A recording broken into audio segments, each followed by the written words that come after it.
So this is the wrap up. Thank you. Of something that started, I looked up in my notes, September 22nd, 2021. That's when we did the Journey Through the Hebrew Bible. That's the first Wednesday night we started. So almost 2 years. This is number 30 of the New Testament. We did 40 of the Hebrew Bible. So that makes a nice round 70.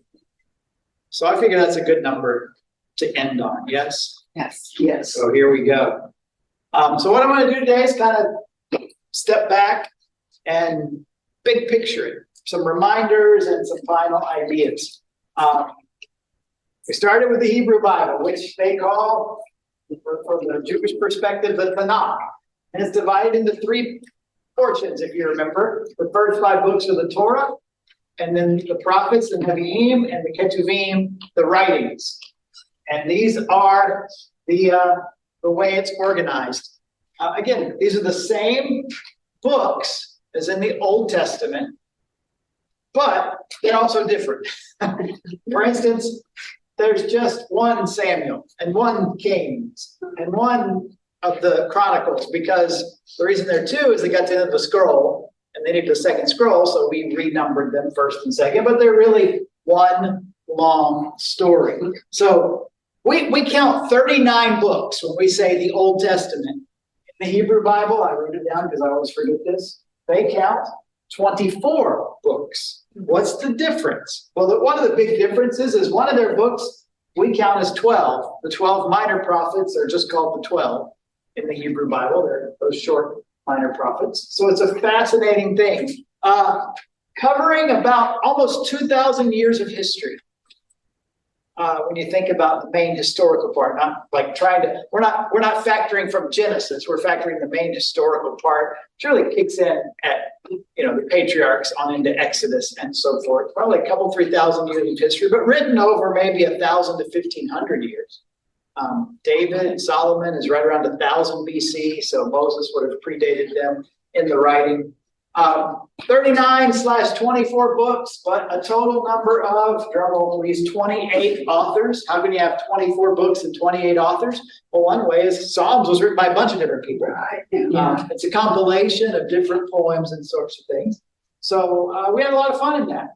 That was probably, in my 24 years of being here, the most fun I had studying and learning, doing the Hebrew Bible together with you folks, the ones that stuck around. I love this map. I bought a satellite Bible map. Talk about the Hebrew Bible, that's where it takes place. We start way over here in the ancient Near East. We've got the Tigris, the Euphrates. So here's where everything kind of kicks off. Garden of Eden and whatnot. And then with the patriarchs, we begin a long journey. Abraham to Ur, and then down into the promised land, and then they get over here into Egypt, and then they come back up here to Canaan, and then the nation of Israel is born. Obviously, there's a lot of empty space here in the desert, but in the grand scheme of the world, it's a pretty small piece of real estate that we're talking about, and really the vast majority of it happens right here. Yes, we start over there, but we get in the first book, we're all the way over here, and we spend a lot of time. In the second book, we go down here, we come right back here. So it's fascinating. We got the Sinai Peninsula. When you think about that part of the world, the very beginnings of civilization, that's a name that factors in Assyria, Babylon, exile, and back. So I hope whenever you look at that part of the world, from our 40 weeks, if you went through that together, you got some pictures of what's happening, where and when and how and all of that sort of thing. So then we went to the New Testament. New Testament is the New Testament. There's no difference in the way it's ordered or arranged as we have today. It's what we have. 4 different kinds of literature we've talked about, 27 books written by 9 authors over about, less than 100 years, 60, 70 years max. It covers in history for about 5 or 6 when John the Baptist comes on the scene to, as you know, I think 70 AD, the destruction of the temple. That's the time frame I kind of think everything happens and all the writings are in. And it's a little different map. I use Paul's Journeys map. Most of it in the life of Jesus takes place in that same bit of real estate. But the interesting thing about the New Testament is we get this expansion further west. And actually, we have some things that tell us it goes down into Africa as well, the Ethiopian eunuch and whatnot, when Philip meets him. But this is, and all the way over when Paul, at the end of the book of Acts, makes it to Rome to await his trial 2 years there, is where probably at least the historical part of the New Testament ends. It's a fascinating thing in the sense that, go back to this map, that's definitely ancient Near East, right? These are cultures and lands and languages that we don't have common experiences with. We come to here, okay, maybe a little bit, we're getting into Europe, we can understand that somewhat. But really, when we look at this, even if we were to fast forward a few hundred years from this, guess what we still wouldn't have? America. We fast forward 100, 200, 500, 800 years, still, what we think of as Western Christianity is a very new invention in the scheme of God's activity in history. It's humbling to remember that. And it's a good reminder we all need that we're not the center. We're not. We have some. Where is Greece in there? Here. That Macedonia? Yeah. All the way down towards Greece? Athens. It's right here. Oh, I see it now. Corinth, Macedonia. So I wonder why they spoke Greek when they were from. You can thank Alexander the Great for that. When he came along and basically conquered the known world, and the language of Greek spread. Even while the Romans are in charge in the New Testament era, language was still Greek, because Latin hadn't sort of taken the foothold by the first century. So at least here, where our writings are coming from, the culture of the people.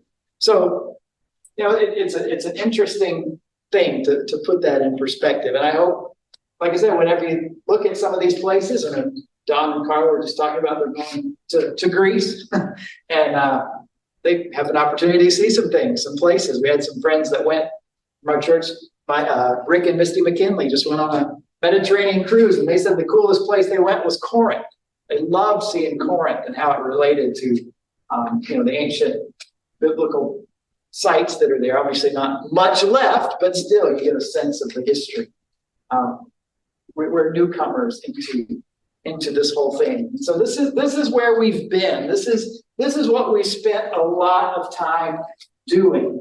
So what do you want to do next? We've done this together. We've done 70 sessions. So my goal today is to leave you with, here's what I want you to do. Probably some of it you already did. Bet you'll never guess what number 1 is. What's a preacher always going to tell you to do? Read the Bible. Shocking, I know. How dare you? How dare I? Left turn, curveball. Nobody saw that one coming. Read the. I've said that I said it a lot more when we were doing the Hebrew Bible study. But read the Bible. Here's this way. If you read your Bible 5 minutes a day, you know how much you'll read in a year? What? 30 and a half hours a year. Just 5 minutes. 5 minutes a day. 5 minutes a day times 365 days is 1,825 minutes divided by 60. Any suggestions when you open the Bible? Like just whether you've read it 20 times or not. You keep reading it. The daily Bible reading plan that I have to go through the Bible in a year, if I don't read anything, if I'm just reading the scriptures, if I'm not looking up other things, and so forth.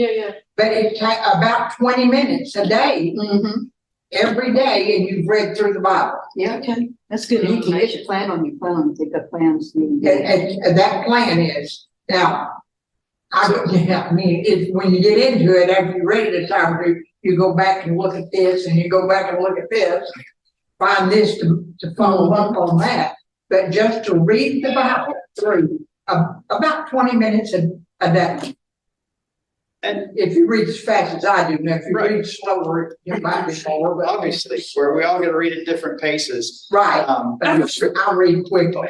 Yeah, I was just curious to, do you open up to a chapter? Do you open it up to I was just curious what other people do. The best thing started in the book of John, in the New Testament, read that, and then Pastor can tell you the rest. I was gonna say, I would start in the Gospels, Matthew, Mark, Luke, That's and what I was thinking, but I didn't. 4 different pictures of the life and ministry of Jesus.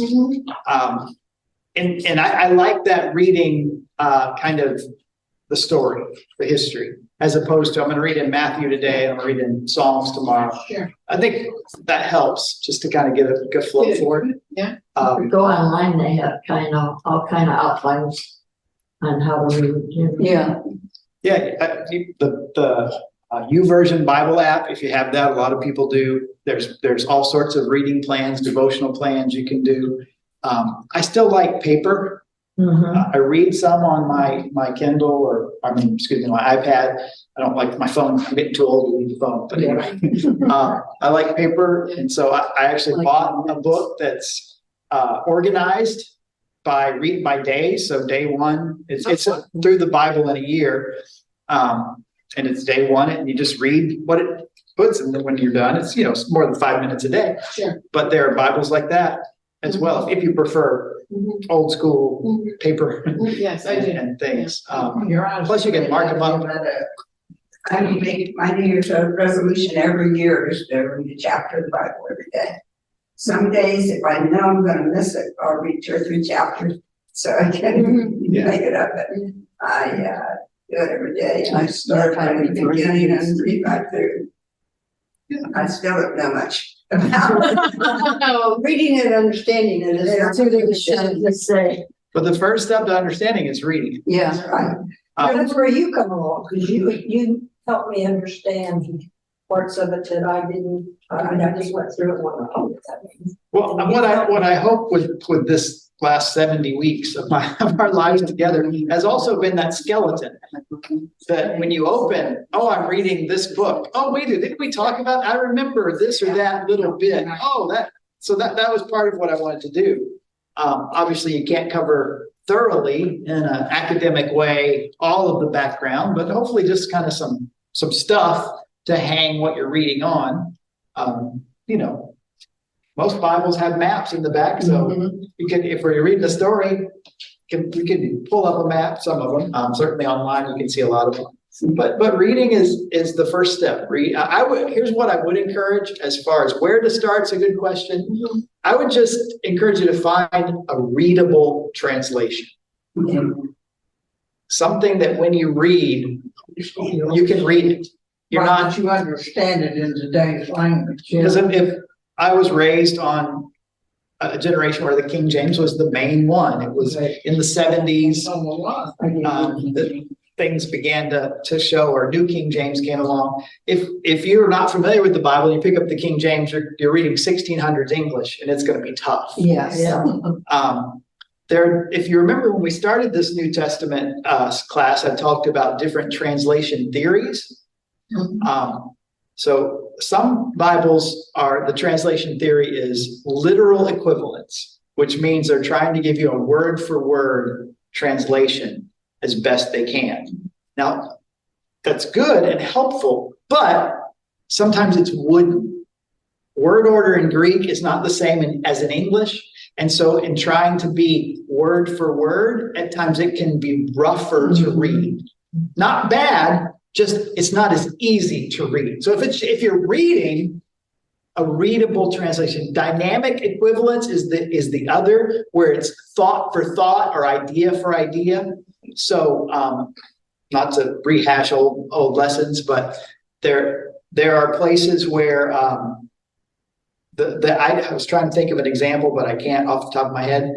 But there are places where the literal is going to tell you this word means that, but the dynamic is going to use the idiom and going to translate the concept into our way of thinking. We have idioms, we use them all the time. Like, oh, that killed me. Am I dead? No, that was a painful thing. Or maybe, that comic killed. It means that they were hilarious in their act. We understand what that means. But if we didn't speak English and if it's translated to another language and you did it literal, word for word, they would say, oh, that poor guy, he's dead. And they would miss the meaning potentially. So dynamic equivalence helps in the readability. NIV, CSB is a newer one, the New Living Translation. The original Living Bible is a paraphrase. So he started with the English and translated the English or paraphrased the English to a more understandable. He did that. He started to do it for his kids. Yeah. The New Living Translation is under that same banner, but it's actually a translation. They went back to the Greek and the Hebrew and translated. And it's one of the more readable as far as meant to do that. If you want like ultra readable, that sometimes sacrifices some of the translation, that's kind of the message is actually laid out at times. If it's historical, it's laid out like history. If it's poetic, it's laid out like poetry, more so than any other. And sometimes you'll read it, it'll be verses 1 through 5, and it'll just kind of mix all the ideas together to help to be a very more modern understanding. It's not exactly a translation, but it's more paraphrase or parallation, kind of a mix of the two. But a lot of people enjoy that for reading. So that would be read the Bible. It gives you kind of the breadth of understanding, like we talked about, for instance, in the book of Revelation. The more you read and have familiarity, the more those things kind of kick off. Question. Yes. Through the Bible in a year, did you get the one by John Stott or something? It's TOTG. No, that's not the one I have, but there are lots of them out there. Who wrote the one you have? I have no idea. I don't know. There's a 1 year Bible, I think is what it's called, the one that's organized like that. I think it's the 1 year Bible. There's also, I have another one that's a 1 year chronological Bible that I use as well. Now my second kind of not caution, but encouragement about translations is if you're reading like in the NLT all the time, like 6 months, after 6 months, pick another one. Right. May even read the same stuff in another translation. Because it's amazing what just a different translation might jump out at you in that way. So don't be afraid to mix them up. First, find one you like and use it. But once you're comfortable with that, throw in another one every now and then and see if that's there. But reading is good. Here's part of that connection. Beginning with Moses and all the prophets, one of my favorite stories in the Gospels is on the road to Emmaus when Jesus is resurrected and these two disciples, he meets them and says, and they're surprised Jesus doesn't know what happened. Well, of course he knows what happened because it happened to him. He died and rose again. And so he walks with them and he says, beginning with Moses and the prophets, he, meaning Jesus, explained to them what was said in all the scriptures concerning himself. And then a little bit later, same chapter, he said to his disciples now, this is what I told you while I was still with you. Everything must be fulfilled that is written about me in the law of Moses, the prophets, and the Psalms. By the way, we use that as the three divisions of the Hebrew Bible, the law, the prophets, and the writings. Jesus used that same division because he was probably familiar with it. And so Jesus tells the disciples on the road to Emmaus and then his apostle disciples, listen, there's so many connections. I love this picture. Have any of you ever seen this picture? Let me explain this picture. First of all, at the bottom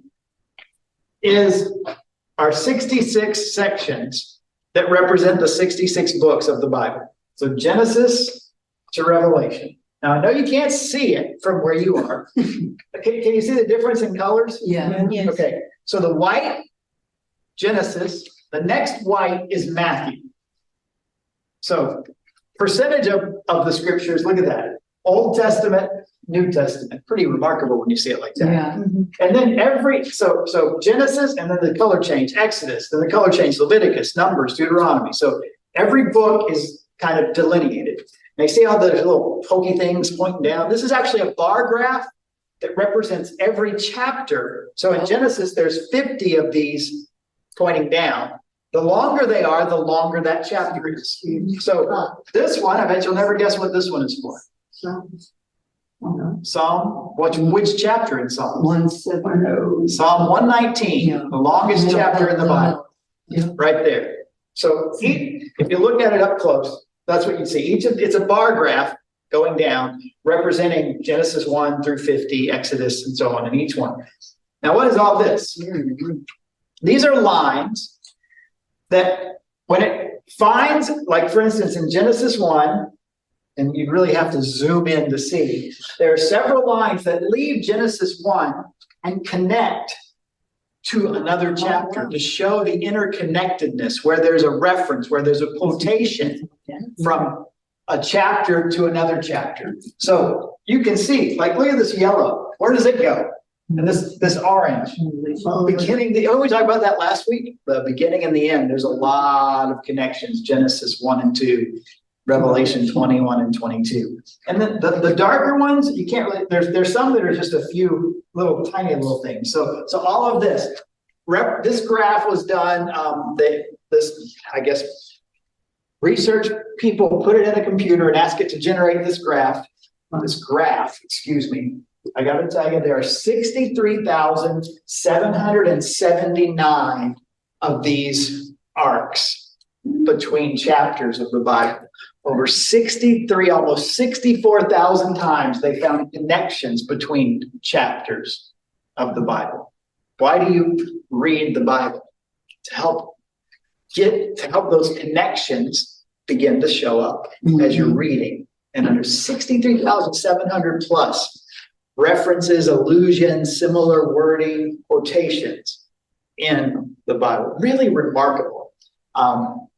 You have to pay for the high resolution. So I was going to zoom out and show it, but the low resolution is free, so I can zoom out and can't see it. So there you go. I was cheap. That's okay. But it's a remarkable, just that there's 63,000 of those arcs. Remarkable how interconnected the Bible is. So what did we say? Over 1,500 years by 30 plus different authors. And what we get is this. And this isn't a John Grisham novel. No. That's meant to tie together. These are people that lived in different generations and different cultures that all in this book we call the Bible are so interconnected and reliant on each other that the more we read, the more we begin to see that interconnectedness, the beauty and the depth and just the remarkable nature of the book that we call the Bible. So homework number 1, read. Find a translation. And if you're reading, by the way, as you're reading, you're going to come across stuff that you're like, I don't know what that means. If you're just reading, skip it and go on. Read it once, don't read it 10 times, don't get bogged down and say, I really want to, just read it. If that doesn't make sense, just keep going, because there's going to be stuff that will make sense. So at this point, if you're just reading, you're just reading. It's meant for enjoyment. So don't get bogged down on the stuff that's confusing or you don't understand. Zero in on the stuff that makes sense. We had some of our teens ask my wife, who works with them, this young lady said, okay, to mark in my Bible, to write, is that okay? She's like, absolutely, highlight, mark, do whatever you want. So we saw pictures of her on vacation with her Bible. She's a teenager on vacation with highlighters and sitting in an airport with her Bible. That's pretty remarkable stuff to see. So that kind of thing is like, yes. So go for it, mark it up, make as best you can make sense. It'd be like colored markers or colored pencils or highlighters or whatever. Make it kind of yours. So when you open it, I'm very visual. So the worst thing you can do is give me a new Bible because everything's moved. Like in my preaching Bible, the one I had before that fell apart, I bought the exact same one, hoping that they'd be like John 3 would be on the same page. When I thought about, John 3:16 or Nicodemus, I'm like, I know that's the bottom left of the page. That's where it's supposed to be, so I can find it faster. It wasn't. It didn't work out.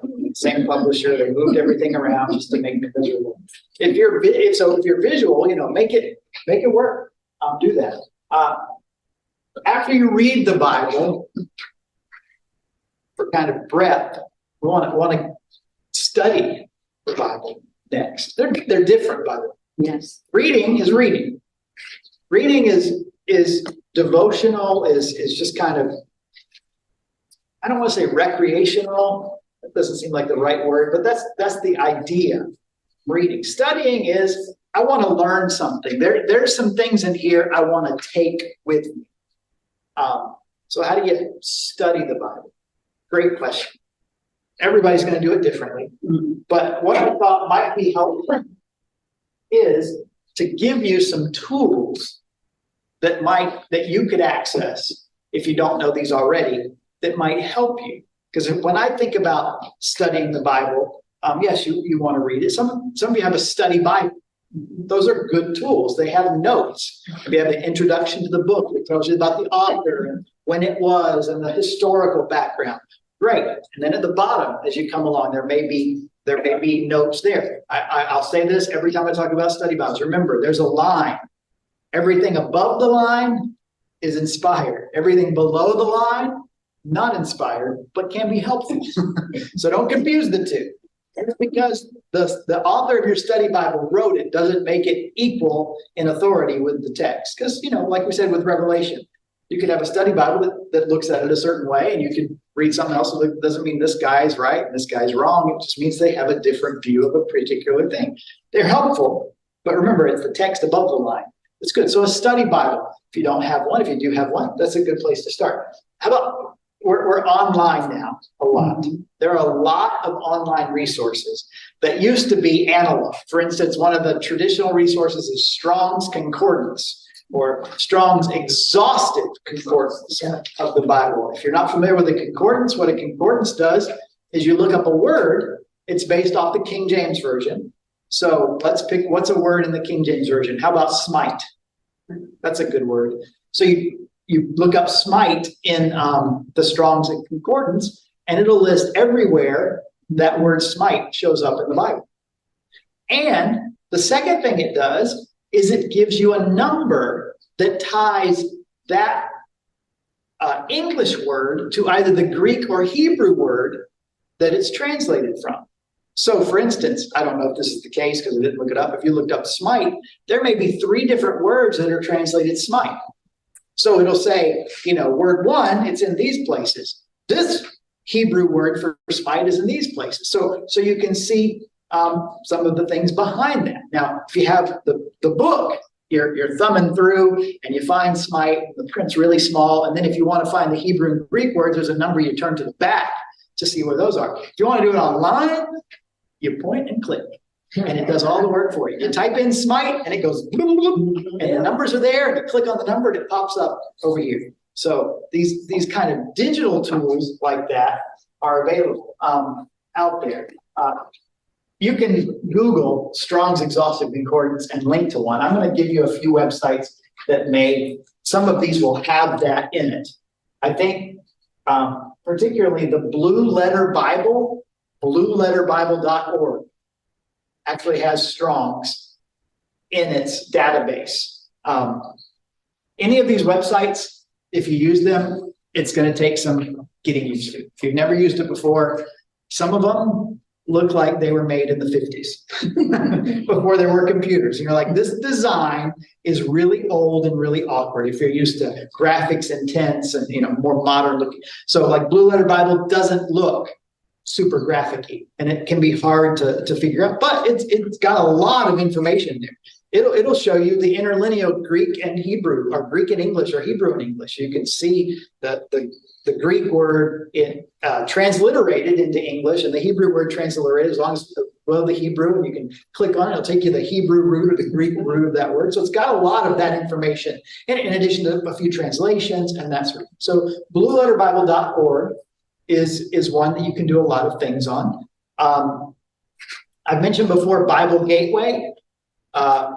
The problem with that is, I don't know when they did that, but apparently they've just introduced, or they've moved some of their resources into a subscription service. Exactly. It happens. So you have to subscribe to Bible Gateway Plus. There are some, like, if you click on commentaries, there's a couple, they're public domain type things. They've been like Matthew Henry's commentary. Not a huge fan of Matthew Henry's commentary because it's hard to navigate through. They used to have a couple other more modern commentaries out there that you could read right there. So you could be on, Matthew 13 and like, I don't understand. You could click at the bottom commentaries and it would open up this 2 or 3 commentary options. Now you have to pay for that. Now it's relatively affordable. It's like $3 or $4 a month. That's what it boils down to. It's not expensive to get the extras.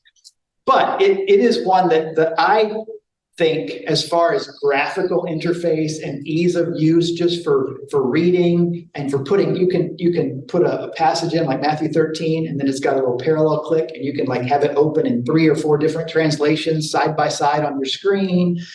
So it does some cool things like that. It's the one I told you could search words, like when we're doing Revelation, like look up locus, and it'll show you every place in the Bible locus is, with a little graph on the sides of Genesis and a number, and you click on those. So it's got some cool things. It's not, because of the pay aspect, the subscription aspect, not as good.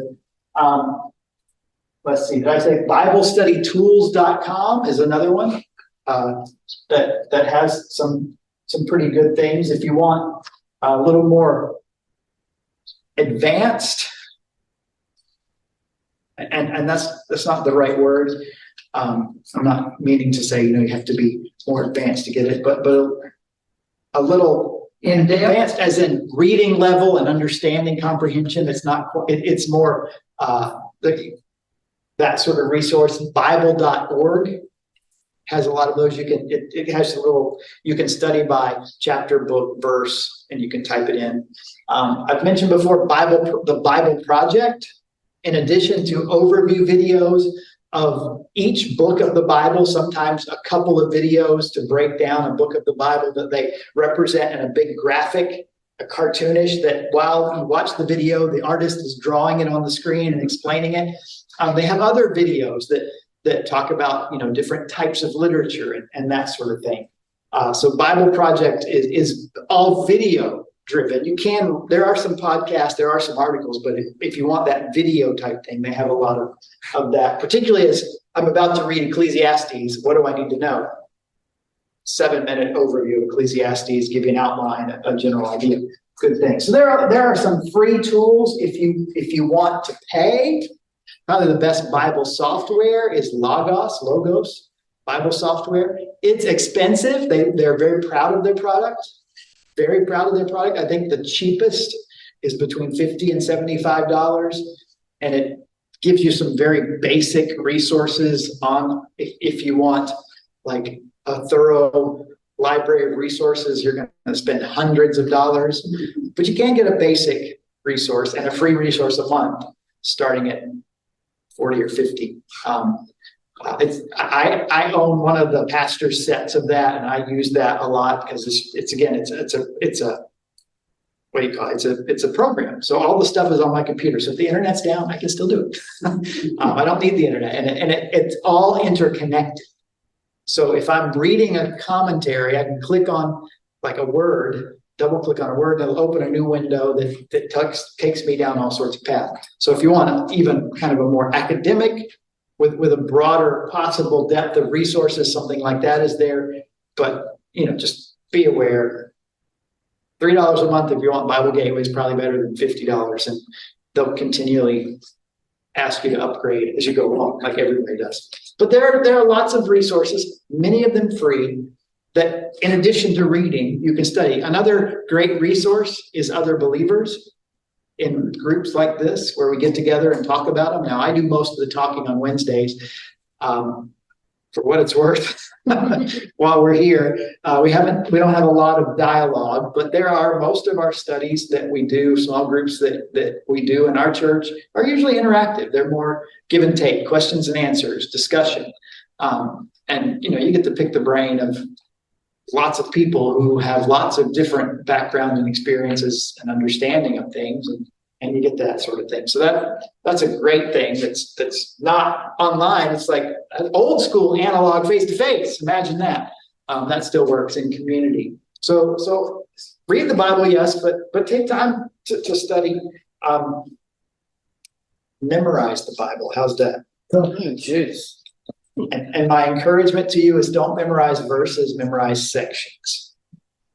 Like there's this, when we did it a few years ago, we did 2 Corinthians 5:17-21. That's, new creation in Christ. Old has passed away, new has come, but it goes before that and it goes after that. That phrase that talks about he who knew no sin became sin, that we might become the righteousness. All of those things are in that section. It's like this rich section. Philippians chapter 2. Have this mind in you that's the same as in Christ Jesus, who being the very nature of God, do not consider that him to Christ. Or Colossians 1, remember. So I always encourage you when you memorize to do that. Here's why. The internet doesn't always work, and you don't always have your phone app with you or your Bible with you, and you might be in a situation where you just need to think about things. And so having it up here, and by the way, that connects us. So all these people and all those maps we talked about in the first century, they didn't have a Bible. Their Bible they carried with them was in their brain. And there's value in that. Because when we memorize, we can also meditate on it. Psalm chapter 1 talks about meditate on it day and night. Simple meditation practice. Take a verse of scripture. We all know John 3:16, right? Mm-hmm. For God so loved the world. I shouldn't assume, but very well-known verse. For God so loved the world that gave his only begotten Son, that whosoever believes in him should not perish but have everlasting life. How do you meditate on that? One way, there's a lot of ways, is to say it over and over again and emphasize a different word. For God so loved the world. So this is like a conclusion to something. Well, this is a purpose that's for God so loved the world. So this is God's activity. This is what God is doing. For God so loved the world. He isn't, so you just kind of break down a verse word by word and emphasizing a different word, you kind of see a different aspect, a different facet of what's going on. So read the Bible, study the Bible, memorize the Bible, meditate on the Bible. That's your homework for the rest of your life. No pressure. And there's no pop quizzes outside of heaven. Where do I want to go next? One last little tool. The first week we started this, I showed you a book, The Bible in 30 Days. I know a few people bought it. And this book says if you'll take 15 minutes a day, it'll help you understand the arc of Bible history in 15 minutes a day for 30 days. And this is kind of the broad outline of the Bible. It starts with creation, right? Genesis, God, in the beginning, God created. And then we learn about the patriarchs, the era of the patriarchs, Abraham, Isaac, Jacob, and so on. And after the patriarchs, we come to the Exodus, the captivity and the Exodus. And after the Exodus, there's conquest. They come and they take the land of Canaan. And after the conquest, there's the period of the Judges, all those crazy stories that go on there. And after the Judges is the kingdom. There was no king in Israel. Everyone did what was right in their own eyes. They asked for a king and they got a kingdom. And after the kingdom, because they sinned, they went into exile. Assyria, later Babylonia. And then they returned from exile. This is the Old Testament. That's the 8-step story of the Old Testament. God created, the patriarchs started, the people of Israel. They were taken into captivity in Exodus, delivered and conquered the land of Canaan. They were first led by judges and then by a king, but because of their sin, they went into exile and God heard their prayer and he returned them to the promised land. There's the Old Testament, the Hebrew Bible in what? 8 steps and 2 sentences. Then we get the period of silence. This is the 400 years between the Old and the New Testament, the intertestamental period and all that happens there. We don't have a record of it in the Bible. That's the extra biblical, the apocryphal literature covers some of it. Then we get to the Gospels. Here comes Jesus, born, lived, worked miracles, taught, died, rose again, which led to the starting of the church in the book of Acts. And the early the early history of the church and the spread of the church and the letters that teach us how the church should function and how we as Christians should live. And we're left at the end with our mission. Ultimately, it shows us that God is going to one day redeem the world, and only those who know Jesus as Savior are part of his eternal kingdom. And so we have a job to do to win as many people, tell as many people as we can about that eternal kingdom. The arc of Bible history. There's another kind of way you can hang that sort of thing on the Bible in 30 days. I think I meant to bring the book over. It's on my desk. I forgot it. That this comes out of. It's a really neat book. If it's something you want to have alongside to sort of go with what we've done over 70 weeks, you can do 70 weeks or 30 days. It's really your choice. Apparently 30 days is I want to end our time together with a reminder. It really goes back to those two quotes from Luke 24, the road to Emmaus and Jesus to his disciples. I can't say this enough. The Bible is about God. This book, the Hebrew Bible, Old Testament, New Testament, ultimately is about God. Which means, conversely, it's not about you or me. Now, here's the temptation that it's easy to fall into. And maybe it's a Western thing, maybe it's a modern thing, maybe it's an individualistic thing. I'm reading two books right now, misreading the Bible through Western eyes and misreading the Bible through individualistic eyes. And the idea is, as I've said before, we're 2,000 years removed, minimum, from any of the culture and any of the time of the Bible. We don't speak the same language as they did. We don't have the same experiences they did. And we pick it up 2,000 years later, and we have the privilege of having it in English. But sometimes the words in English today that we understand mean something totally different than they would have meant in Hebrew or in Greek 2,000 or 3,000 years ago. So translation is always interpretation. And one of the ways the Western mindset gets in there is, as we read the Bible, even subtly, it's easy to make it about us. What's your favorite Bible story? The birth of Jesus. What'd you say, Patty? Joseph. Joseph. It's hard to say anything negative about Jesus, so we're going to go with Joseph. Joseph. Joseph's story, right? I'm going to put an American label on it, a Western label on it. Joseph is a rags to riches story, right? He hits rock bottom, and through hard work and character, he gets to the top. Joseph is a hero, and you need to be like Joseph. How can you be like Joseph? Here are the lessons you can learn so you too can go from rags to riches and get to the top like Joseph. That is the wrong way to read that story. That is not the message of that story. Joseph is admirable. Joseph has some qualities that we should reflect on and hopefully will be built in our life. But the purpose of the story of Joseph isn't to teach us how to pick ourselves up by our bootstraps, even in the worst situation, and come out on top. Now, the purpose of the story of Joseph is to tell us how God acts in the midst of a lot of ugliness. A little boy who's awfully arrogant toward his parents and his brothers, and some brothers that are awfully hateful. In this family that's supposed to be the hope of the world, that looks like it's the end, because they do something unthinkable like killing their youngest brother or pretending to kill him. They're actually going to kill him until one of the brothers kind of shipped him off before they could kill him. So, he's the hero of the story, I guess. And they go tell their father, they fake his death to their father, and their father's heartbroken. And the story kind of stops for a while for them. The next time we pick up this family that's the hope of the world, the descendants of what would be the people of God, they're about to die. They don't have any food. There's a famine. They're going to die.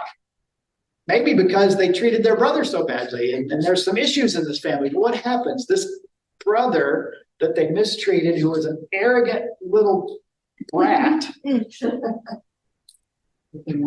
God somehow reforms his life and puts him in a place so that he not only saves Egypt, but his brothers. And his family's reunited, and the story moves on. Why? Because of the hero of the story, Joseph? No. Joseph even says, what you meant for evil, I turned around for good because I'm so great. No, that's not what he said. What you meant for evil, God meant for good in the salvation of many people. Right? Noah, Daniel. We need to dare to be a Daniel. We need to be like David. We need to find our Goliath and slay him. No, you don't. Stop it already. You need to understand God is at work. One of my most recent favorite preachers and writers is Tim Keller. Maybe you're familiar with him. His funeral was yesterday, so I watched it. He went to New York City. Tim Keller. Okay. He wrote the 23rd Psalm book, right? That's Philip Keller. A shepherd looks at the 23rd Psalm. Same last name, different guy. Tim Keller wrote the book that I like the best of his. It's called Prodigal God, about the prodigal son story. He was a pastor in New York City, started a church in Manhattan, which is hardly the bastion of the Bible. It's on the buckle on the Bible Belt. Let's go to Manhattan to start a church. and he, his influence, his church grew. Just a remarkable guy. For all of his perceived celebrity, seemed like the most real and humble person you could ever meet. One of my favorite riffs of his is this exact point. Jesus, the story of the Bible, is about God, specifically Jesus. So I thought I'd play this clip of one of his sermons. Jesus is the true and better Adam who passed the test in the garden, his garden, a much tougher garden, and whose obedience is imputed to us. Jesus is the true and better Abel, who, though innocently slain, has blood that cries out, not for our condemnation, but for our acquittal. Jesus is the true and better Abraham, who answered the call of God to leave all the comfortable and familiar and go into the void, not knowing whither he went. Jesus is the true and better Isaac, who was not just offered up by his father on the mount, but was truly sacrificed for us all, while God said to Abraham, now I know you love me, because you did not withhold your son, your only son, whom you love from me. Now we at the foot of the cross can say to God, now we know that you love me, because you did not withhold your son, your only son, whom you love from me. Jesus is the true and better Jacob, who wrestled and took the blow of justice we deserve, so we, like Jacob, only receive the wounds of grace that wake us up and discipline us. Jesus is the true and better Joseph, who is at the right hand of the king and forgives those who betrayed and sold him and uses his power to save them.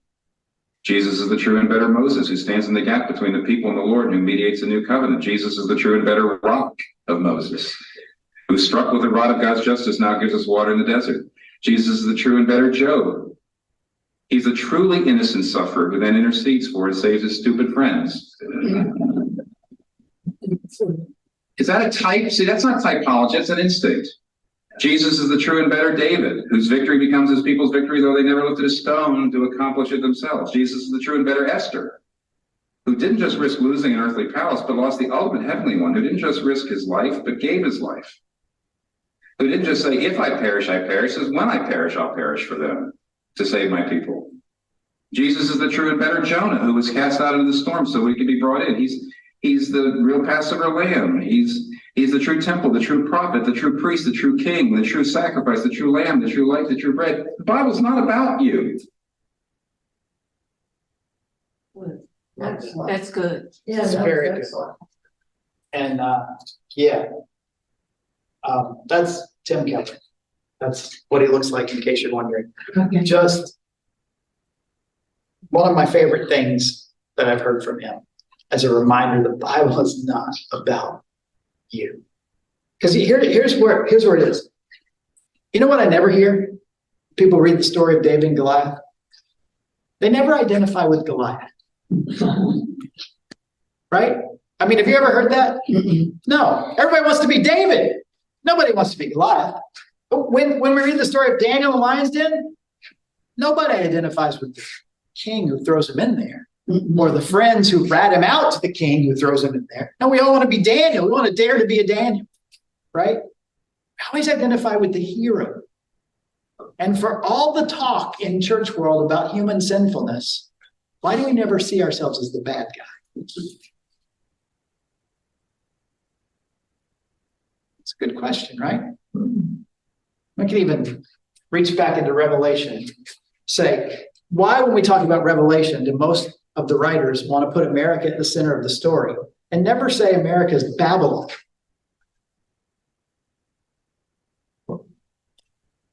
What are the defining characteristics of the empires in the book of Revelation and throughout history? You know what it typically is? Military might and economic prosperity. Those are the things. In fact, Israel says to Samuel the prophet, we want a king. We need a king. I mean, and after the book of Judges, they're a mess. There's no king in Israel. Everyone did what was right in their own eyes, right? So you would think, of course, the king is right, is the right move, but is the king the right move? Turns out, no. God says, Samuel, don't worry about it. It's not you they've rejected. God says it's me they've rejected. And Samuel gives a warning to the people of Israel about what having a king means. He tells them in 1 Samuel 8, verses 10 through 17. Samuel told all the words of the Lord to the people who were asking for a king. And he said, this is what the king who will reign over you will claim as his rights. He will take your sons and make them serve with his chariots and horses, and they will run in the front of his chariots. Some he will assign to be commanders of thousands, commanders of 50s, and others to plow his ground and reap his harvest, and still others to make weapons of war and equipments for his chariots. He will make your daughters to be perfumers and cooks and bakers. He will take the best of your fields and vineyards and olive groves and give them to his attendant. He will take a tenth of your grain and of your vintage and give it to his officials and attendants. Your male and female servants and the best of your cattle and donkeys he will take for his own use. He will take a tenth of your flocks, and you yourselves will become his slaves. When that day comes, you will cry out for relief from the king you have chosen, but the Lord will not answer you in that day. And it took not very long. So when you get to 1 Kings, we meet a guy by the name of Solomon. Oh, good start. Wisdom. Asked for wisdom, and God gave him wisdom, and then he gave him everything else, right? And what does Solomon do? Every one of those things. He builds chariot cities, and he conscripts people to stand and ride his chariots and to run before his chariots. To build the temple, the taxation, the extraction of their goods and their services is onerous. Yes, it's the temple, right? It's a good thing, but still, isn't that what Samuel said? And even from Israel's pre-kingdom days, it's like the writer that's putting this together, Samuel in this case, wants us to know, be careful what you wish for. You just might get it. Yep. Israel didn't see themselves as the bad guy. They were God's chosen people. How do we be the bad guy? And yet, in here, sometimes God says, you're no better than Sodom. You have become Sodom. Why do we never see ourselves as the bad guy? Why do we look at Daniel? Why do we look at David? Well, because maybe somewhere along the way, a little bit of the story of the Bible's been lost, and it's become a little less about God, and we've begun to insert ourselves. And God doesn't become the hero. We become the hero, and he becomes the one who helps us get there. He's a means to our success. He's a means to our whatever. When we do that, we've got it all upside down, backwards, right? So let me close with Paul's sermon at Athens. Acts chapter 17. Because in it, he's speaking to people who aren't believers. He goes into Athens, this metropolitan city, and he goes and he observes their gods. And they have gods galore. The Greek god system. You know, we learned about Greek mythology, right? And he notices when he's exploring, there's one altar, one statue, one tribute to an unknown God.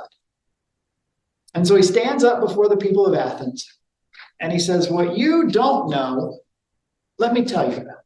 And this is what he tells them. The God who made the world and everything in it, being Lord of heaven and earth, does not live in temples made by man, nor is he served by human hands as though he needed anything, since he himself gives to all mankind life and breath and everything. And he made from one man every nation of mankind to live on all the face of the earth, having determined allotted periods and the boundaries of their dwelling place, that they should seek God and perhaps feel their way toward him and find him. Yet he's actually not far from each of us, for in him we live and move and have our being, as even some of your own poets have said. For we are indeed his offspring.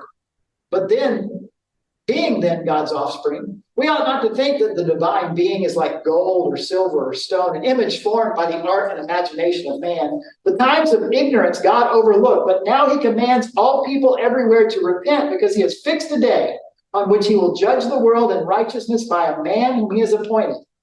And of this he has given assurance to all by raising him from the dead. Who's the hero of the sermon? Jesus. Right? Jesus at the end. Right. But the subject of every part of that, and by the way, he summarizes biblical history here, right? We start at creation. God who made the world. We go to the law, temples, and being served by human hands. We go to, well, the kingdom period, nations and mankind that live on the face of the earth. They have their own boundaries. Who's giving them their boundaries? Who's showing them how long they should live? Hoping that they'll seek after him.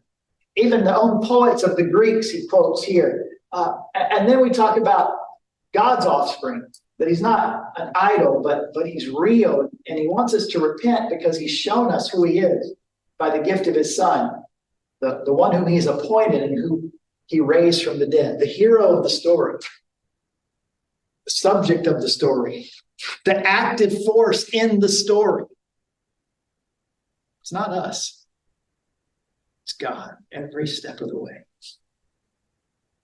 And so there was one takeaway from 70 weeks of whatever you want to call what we've done. It's this. The Bible's not about you. God is the mover.